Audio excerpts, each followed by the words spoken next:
السلام علیکم ورحمۃ اللہ وبرکاتہ۔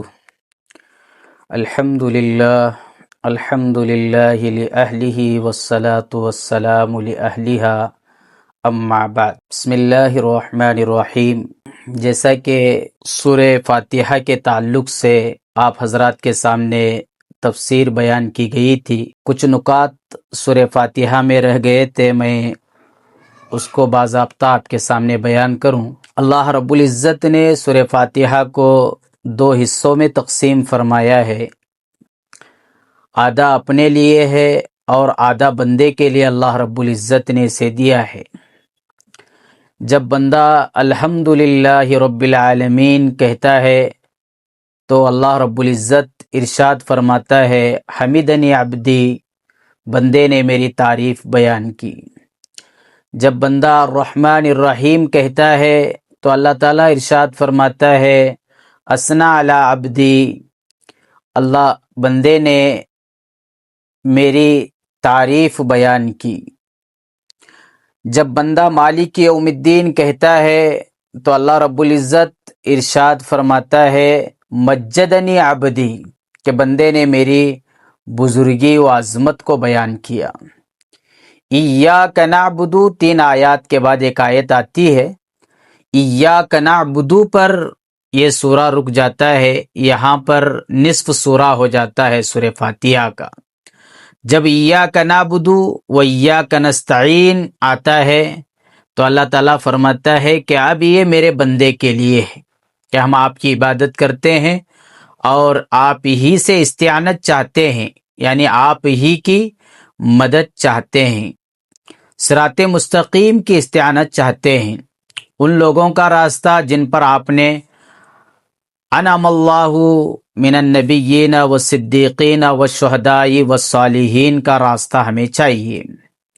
غیر المغضوب علیہم ولا الضالین، جیسا کہ میں نے بتایا تھا، ضالین سے مراد یہود لوگ ہیں کہ انہوں نے جو ہے تسلسل کے ساتھ انبیاء کے نزول پر ان کا کہنا نہ مانا، روگردانی کی رخ پھیرتے رہے۔ ضال سے یہود مراد ہے، ضال سے وہ لوگ مراد ہے جو حق کے راستے سے بھٹک گئے، ضال سے وہ لوگ بھی مراد ہے جو حق کے راستے کی تلاش میں نکل گئے، جو گمراہ ہو گئے اور راستے سے بھٹک گئے۔ ایسے لوگوں سے اور ایسی قوم سے ہماری حفاظت فرمائیے۔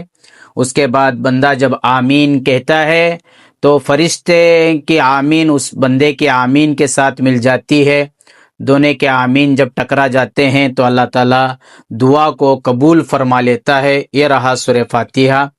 اب ہمارے سامنے سورہ بقرہ شروع ہو رہی ہے۔ سورہ بقرہ یہ مدنی صورت ہے، کچھ صورتیں مدنی ہے اور کچھ صورتیں مکی ہے۔ سورہ بقرہ چونکہ مدینے میں نازل ہوئی ہے، مکے میں بہت ساری 2/3 حصہ قرآن کا نازل ہو چکا تھا، اس کے بعد سورہ بقرہ مدینے میں نازل ہوئی۔ سورہ بقرہ کے تعلق سے آتا ہے کہ اللہ رب العزت نے اسے الف لام میم حروف مقطعات سے شروع فرمایا ہے۔ اس صورت کے کچھ نکات اور کچھ مقاصد اور کچھ احکامات میں آپ کے سامنے بیان کروں۔ اللہ رب العزت نے سورہ بقرہ میں جو ہے متقیوں کی صفات اور اس کے بعد نماز کو قائم کرنے کے آداب و احکامات اور مختلف مسائل کو ذکر فرمایا ہے۔ سورہ بقرہ میں اللہ رب العزت نے یہ 2.5 پارے پر مشتمل سورہ ہے اور اس کی کل 286 آیات بن جاتی ہے۔ 286 آیات میں اللہ رب العزت نے مختلف احکامات اور مختلف مسائل کا ذکر فرمایا ہے۔ اس میں تحویل قبلہ ہے، اس میں حج کے احکامات ہے، اس میں عمرہ کس طرح کیا جاتا ہے اس کے احکامات ہیں، اور اللہ رب العزت نے اس میں متقیوں کی صفات کو بیان کیا ہے، اور اللہ رب العزت نے پہلے ہی آیات میں اس کتاب کی عظمت کو بیان فرمایا ہے۔ یہ سورہ بقرہ الف لام میم سے شروع ہوتی ہے۔ اس سورت کو سورۃ الزہراوین بھی کہا جاتا ہے۔ سورۃ الزہراوین کا مطلب روشن سورتیں، کیونکہ یہ جو سورہ بقرہ ہے اور اس کے بعد سورہ آل عمران ہے۔ سورہ آل عمران اور سورہ بقرہ جو ہے یہ دونوں سورتیں حروف مقطعات سے شروع ہوئی ہے، حروف مقطعات سے، اسی لیے ان کو سورۃ الزہراوین کہا جاتا ہے۔ یہ فاطمۃ الزہرا رضی اللہ تعالی عنہا کی طرف بھی نسبت ہے کہ آپ کو فاطمۃ الزہرا کہا جاتا تھا، یعنی روشن فاطمہ، یعنی یہ روشن سورہ ہے کہ اندھیرے سے روشنی کی طرف انسان کو لانے والی۔ سورتوں میں 114 سورتیں کل قرآن پاک کی ہے، تو کل قرآن پاک کے 114 سورتوں میں سے ایک بڑی سورت کہلاتی ہے جس کا نام سورہ بقرہ ہے، یعنی تمام سورتوں میں سب سے بڑی سورہ جو مدینے میں نازل ہوئی ہے وہ الف لام میم سے شروع ہوئی ہے۔ الف لام میم یہ حروف مقطعات ہے، ان کے معنی اللہ اور اس کے رسول ہی جانتے ہیں، ہم نہیں بتا سکتے۔ الف لام میم، یاسین، نون، صاد، ہا میم، یہ جو حروف مقطعات کی صورتیں ہیں یہ ان کے معنی کیا ہیں اور ان کا مفہوم کیا ہے اللہ بہترین طریقے سے جانتا ہے۔ بعض مفسرین کرام نے اس کو یوں بیان کیا ہے، الف لام میم سے مراد جو ہے ان اللہ عالم کا یہ جملہ ہے۔ الف لام میم، انا میں الف کو لیا گیا ہے، اللہ میں درمیان میں سے لام کو لیا گیا ہے، اور عالم میں سے آخری حرف میم کو لیا گیا ہے، یعنی ان اللہ عالم، میں سب سے زیادہ جانتا ہوں، یعنی اللہ تعالیٰ سب سے زیادہ جانتا ہے، یہ اس کا خلاصہ ہے الف لام میم کا۔ اس سے بھی بہترین انداز میں بعض کتب تفاسیر میں اس طرح جو ہے اس کا خلاصہ بیان کیا ہے، بظاہر پوری تحقیق میرے سامنے نہیں ہے، لیکن جہاں تک ہم نے سنا ہے بہترین انداز میں خلاصہ بیان کرنے والوں نے خلاصہ بیان کیا ہے، میں آپ کے سامنے اس کا خلاصہ بھی رکھ دوں تاکہ معلومات میں کچھ اضافہ ہو جائے۔ الف لام میم جو ہے یہ تین جو ہے اشخاص کی طرف منسوب کیا جاتا ہے۔ الف سے اللہ ہے، لام سے جبرائیل ہے، میم سے محمد ہے۔ اللہ رب العزت نے جبرائیل امین کے ذریعے سے اپنا کلام محمد الرسول اللہ صلی اللہ علیہ وسلم پر نازل فرمایا ہے، اسی لیے اس کو الف لام میم کہا جاتا ہے۔ یہ سورۃ الزہراوین ہے، جیسا کہ میں نے بتایا کہ دو سورتیں حروف مقطعات سے شروع کی گئی ہے، اس کے بعد سورہ نساء ہے، سورہ مائدہ ہے آل عمران کے بعد۔ وہ دو سورتوں میں بظاہر کوئی حروف مقطعات نہیں آئی ہے، ڈائریکٹ وہاں پر حکم شروع کیا گیا، یا ایھا الناس، یا ایھا الذین آمنوا، سورہ مائدہ میں جس طرح کہا گیا، تو اسے سورۃ الامتین بھی کہا جاتا ہے کہ یہ سورۃ الامتین ہے، یہ سورۃ الزہراوین ہے، اور یہ قرآن کی سب سے بڑی سورت ہے۔ بظاہر اس میں بہت سارے احکامات اللہ رب العزت کے اور بہت سارے معاشرتی لین سے اور بہت سارے دینی اسباب کو اور دینی امور کو اللہ رب العزت نے اس میں ذکر کیا ہے، جیسے میں نے کہا تحویل قبلہ کا مسئلہ، قبلہ کے بدلنے کا مسئلہ، اور اس کے بعد جو ہے یہود و نصارہ کے حرکات، اور اس کے بعد جو ہے نماز کی پابندیاں، اور اس کے بعد اس کی برکات، حج عمرہ کے مسائل، اور بہت سارے احکامات، متقیوں کے صفات اور ہدایات کو اس میں اللہ رب العزت نے بیان فرمایا ہے۔ یہ چند بنیادی باتیں تھی سورہ بقرہ کے تعلق سے میں نے آپ کے سامنے رکھی ہے۔ چلیے ہم شروع کرتے ہیں۔ بسم اللہ الرحمن الرحیم۔ الف لام میم، اس کے معنی اللہ اور اس کے رسول زیادہ جانتے ہیں۔ ذالک الکتاب لا ریب فیہ، حالانکہ حاضل کتاب لا ریب فی لانا چاہیے تھا، فی ہی لانا چاہیے تھا، یہاں پر اللہ رب العزت نے ذالک لایا، یعنی وہ کتاب جو تورات، زبور اور انجیل میں جو احکامات اللہ رب العزت نے نازل فرمائے تھے، وہ سارے احکامات اللہ نے اپنے کلام مجید قرآن شریف میں نازل فرمایا ہے۔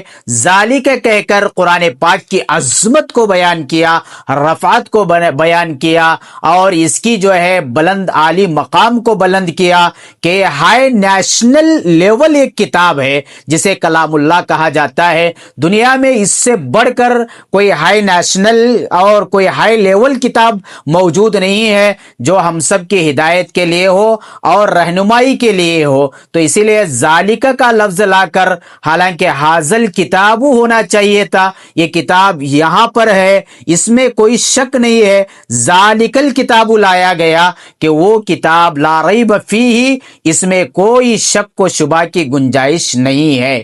یعنی ذرہ برابر بھی کوئی بھی بندہ اللہ کا اس میں شک و شبہ کرے گا، اللہ تعالیٰ اسے پسند نہیں فرمائے گا، اس لیے کہ یہ بہت ہی معظم کتاب ہے اور شک و شبے سے پاک ہے. اس میں نہ کوئی زبر کی تبدیلی ہو سکتی ہے، نہ زیر کی تبدیلی ہو سکتی ہے، نہ کسی حروف کی تبدیلی ہو سکتی ہے.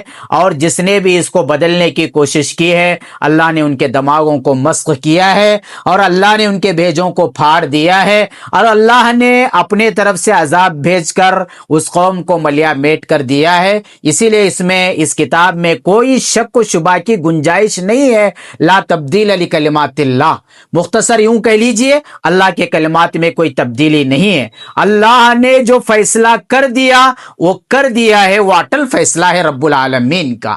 احکم الحاکمین نے جو حکم نازل فرما دیا اس حکم میں کوئی رد و بدل نہیں ہوگا.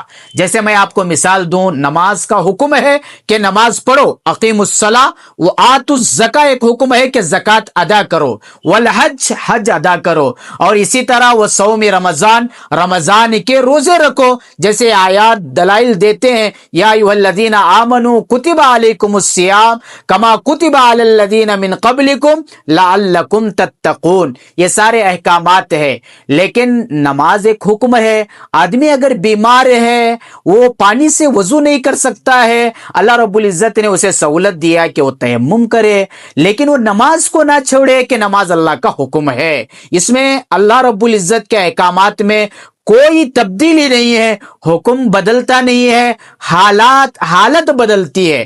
جیسے کہ آدمی کو کھڑے ہو کر نماز پڑھنے کی طاقت نہیں ہے، وہ بیٹھ کر نماز پڑھے. جسے بیٹھ کر نماز پڑھنے کی طاقت نہیں ہے وہ لیٹ کر نماز پڑھے. جسے لیٹ کر نماز پڑھنے کی طاقت نہیں ہے وہ اشارے سے نماز پڑھے. اور اگر اس کے اوپر بھی اگر نماز کی طاقت نہیں ہوتی ہے، یعنی وہ ایک دم سخت مجبوری میں اور شرعی عذر میں آ جاتا ہے، پھر اللہ رب العزت اسے معاف فرما دیتا ہے. اسی لیے جو ہے وہ اللہ کا فیصلہ ہے، اللہ کے حکم میں کوئی تبدیلی نہیں ہے. اسی طرح اس کتاب میں کوئی شک و شبہ نہیں ہے. ہم ذرہ برابر بھی اس میں شک و شبہ نہ کرے. اللہ نے جو احکامات اتارے ہیں ان احکامات پر ہمیں عمل کرنا ہے، اور جب تک سانس باقی ہے، جب تک ہم دنیا میں ہیں اور جب تک قیامت نہیں آئے گی، ہم اسی کتاب اللہ کلام اللہ شریف پر عمل کرتے رہیں گے. بظاہر ہم تورات پر بھی ایمان لائیں گے، زبور پر بھی ایمان لائیں گے اور انجیل پر بھی ایمان لائیں گے، لیکن ہم صرف کتاب اللہ کو کلام اللہ کو مانیں گے، قرآن شریف پر عمل کریں گے. ہم عمل تورات پر نہیں کریں گے، زبور پر نہیں کریں گے، انجیل پر نہیں کریں گے، ایمان لے کر آئیں گے. آمنا وصدقنا، سمعنا واطعنا، ہم نے سنا، ہم نے اطاعت کی اور ہم نے ایمان لایا، ہم نے تصدیق کر لی ہے. لیکن ہم قرآن کریم پر عمل کریں گے، قرآن کریم کے ایک ایک آیت اور ایک ایک حکم اور اس کے ایک ایک خلاصے پر عمل کریں گے. اس لیے کہ ھدی للمتقین آگے آ رہا ہے کہ متقیوں کے لیے ہدایت کی کتاب ہے. تقوی اصل ہے کہ خیر زاد التقوی، حضور نے فرمایا بہترین توشہ تقوی ہے، تقوی کے بغیر کوئی زندگی نہیں ہے. تقوی اسے کہتے ہیں اللہ کے احکامات پر عمل کیا جائے، اللہ سے ڈرا جائے. تقوی کی ایک مثال ایسی ہے کہ کسی راستے میں کیچڑ ہو اور آجو باجو دائیں بائیں جو ہے خاردار جھاڑیاں ہو، ببول کے کانٹے ہو، آدمی وہاں کیچڑ سے پیر کو بچاتے ہوئے، دامن کو کانٹوں سے بچاتے ہوئے آہستہ سے سنبھل کر جس طرح گزرتا ہے، کیچڑ میرے دامن میں نہ اچھل جائے، کپڑوں میں نہ لگ جائے اور کانٹے نہ پھنس جائے، اس کا نام تقوی ہے کہ پھونک پھونک کر قدم رکھا جائے، کہیں اللہ اور اس کے رسول ناراض نہ ہو، کہیں جو ہے صحابہ ناراض نہ ہو، کہیں شریعت سے میرا عمل وہ زیادتی پر نہ آ جائے، میں ظلم کرنے والا نہ بن جاؤں. اسی لیے اس کا نام تقوی ہے۔ ہدی للمتقین کہ ہدایت کی کتاب ہے متقیوں کے لیے۔ اللہ رب العزت نے تقوی اختیار کرنے والوں کے لیے یہ ہدایت کی کتاب رکھی ہے، ورنہ جو تقوی پرہیزگار لوگ نہیں ہیں ان کے سامنے آپ لاکھ بیان کرو، اور ان کے سامنے آپ ایسا ہے جیسے بھینس کے سامنے بن بجانے کے برابر ہے۔ جیسے کہ آپ بھینس کو کہہ رہے ہیں آپ نے کھانا کھایا، وہ گردن ہلاتی ہے، آپ نے سبق یاد کیا، وہ گردن ہلاتی ہے، آپ جو کچھ بھی کرو بھینس گردن ہلاتی رہتی ہے۔ اس کے سامنے جتنا بھی آپ رگڑو یا آپ بیان کرو یا آپ جتنا بھی چلاتے رہو، جتنے بھی احکامات سناتے رہو، وہ اپنی فطرت سے عادت سے بدلتی نہیں ہے۔ اس لیے متقیوں کو کہا گیا اپنے اندر تقوی اختیار کرو۔ اگر تم تقوی اور پرہیزگاری پر نہیں آؤ گے تم بھی جانوروں کی طرح زندگی گزارنے والے بن جاؤ گے۔ اسی لیے یہ ہدایت ہے متقیوں کے لیے، راستہ بتانے والی کتاب، رہنمائی والی کتاب۔ قرآن منشور حیات ہے، قرآن دستور حیات ہے، قرآن اللہ کا کلام ہے، قرآن کتاب اللہ کے ساتھ کلام اللہ بھی ہے۔ ایسی ہائی نیشنل اور ہائی لیول کتاب اللہ نے کسی امت کو نہیں عطا فرمایا۔ قربان جائیے اپنے حبیب اللہ کے ذریعے سے، رسول اللہ کے ذریعے سے عظمت کے ساتھ اور پوری سیکورٹی کے ساتھ اللہ رب العزت نے اس قرآن کریم کو اور اس کلام اللہ کو اپنے سینے سے نکال کر حضور کے سینے اطہر پر نازل فرمایا ہے۔ وہ ہدی للمتقین کے لیے نازل فرمایا ہے کہ تقوی اختیار کرنے والوں ہدایت اختیار کرو تاکہ تم ہدایت پر آ جاؤ۔ وہ وہی سورہ فاتحہ میں نے کہا تھا اہدنا الصراط المستقیم، جس کی ہم دعا مانگتے ہیں، یہ وہی ہدایت ہے متقیوں کے لیے۔ تو یہ متقیوں کے چند صفات ہے، الذین یؤمنون بالغیب ویقیمون الصلاۃ ومما رزقناہم ينفقون۔ یہاں سے جو ہے مومنین کے صفات کا تذکرہ ہو رہا ہے۔ متقین کے صفات کے بعد کہ تقوی اختیار کرنے والے کون لوگ ہیں اور ہدایت کس کو ملتی ہے اور کیسے قرآن کریم پر عمل کیا جاتا ہے۔ قرآن کریم کتنی معظم کتاب ہے اور کتنی مشفق کتاب ہے، کتنی رہنمائی والی کتاب ہے، کتنی رہبری کرنے والی کتاب ہے۔ مان لیجئے اندھیرے میں پھنسے ہیں، روشنی میں آنے کے لیے ہدی للمتقین ہے۔ الف لام میم ذالک الکتاب لا ریب فیہ ہے، فی ہی کا لفظ ہی ہمیں بتلاتا ہے کہ قدرت الہیہ کو بیان کرتا ہے۔ ایسی زبردست رہبری والی کتاب کلام اللہ شریف اللہ نے ہمیں عطا فرمائی ہے۔ اس سے پہلی امت کو ایسی کتاب نہیں ملی اور ایسا کلام اللہ شریف نہیں ملا، اسی لیے ہمیں بغور سماعت فرمانا چاہیے۔ قرآن کریم کے نکات، قرآن کریم کے تفاسیر کو، قرآن کریم کے مفہومات کو، قرآن کریم کے خلاصے کو، اس لیے کہ اگر ہم غور سے سنیں گے تو عمل پیرا ہوں گے، اللہ تعالیٰ اس سے خوش ہوگا۔ جب بھی آپ کو کوئی ٹینشن ہو اور آپ کا دل تل ملا رہا ہو یا آپ ڈپریشن میں چلے گئے ہوں تو قرآن کریم کو سینے سے لگا لیجئے۔ یہ وہ کتاب ہے کہ آپ کی زندگی کو بھی شک و شبہ سے نکال دے گی اور آپ کی زندگی کو روشن بنا دے گی اور آپ کو اللہ کا محبوب بندہ بنائے گی اور آپ کو اللہ کے سامنے سجدہ ریز کرنے پر لگائے گی اور آپ کو اس کلام مجید کے ذریعے سے، تلاوت کلام اللہ کے ذریعے سے آپ کے دل میں، قلوب میں نورانیت اترے گی اور اللہ تعالیٰ آپ کے دل کو پاک، صاف، شفاف دودھ کی طرح سفید آپ کا قلب ہو جائے گا۔ وہ تلاوت کلام اللہ کی برکت سے ہو جائے گا۔ اب آئندہ قسط میں ہم آپ کو مومنین کی صفات بیان فرمائیں گے، اسی لیے جتنی باتیں ہم سنے ہیں اللہ رب العزت سے دعا فرمائیں اللہ تعالیٰ جو ہے ہمیں سورہ بقرہ کے کچھ شان نزول اور اس کے نکات اور جہاں سے میں نے یہ دو آیتیں بیان کی سورہ بقرہ کی، اللہ تعالیٰ ہمیں اس پر عمل کی توفیق عطا فرمائے اور اللہ تعالیٰ ہمیں جو ہے کسی تبدیلی کی بغیر قرآن کریم جیسے ہو بہو نازل ہوا ہے اس پر ہمیں موت تک عمل کی توفیق عطا فرمائے اور اللہ تعالیٰ اس کے اسباق، اس کے تفاسیر، اس کا خلاصہ، اس کی عظمت پوری امت کے دلوں میں بٹھانے کی اللہ رب العزت ہمیں توفیق عطا فرمائے اور اللہ تعالیٰ ہمیں جب تک ہم باقی رہیں قرآن کا عاشق بنائے، تلاوت کا عاشق بنائے، کلام اللہ شریف کو اپنے سینے میں محفوظ کرنے والا بنائے۔ آمین۔ وآخر دعوانا ان الحمد للہ رب العالمین۔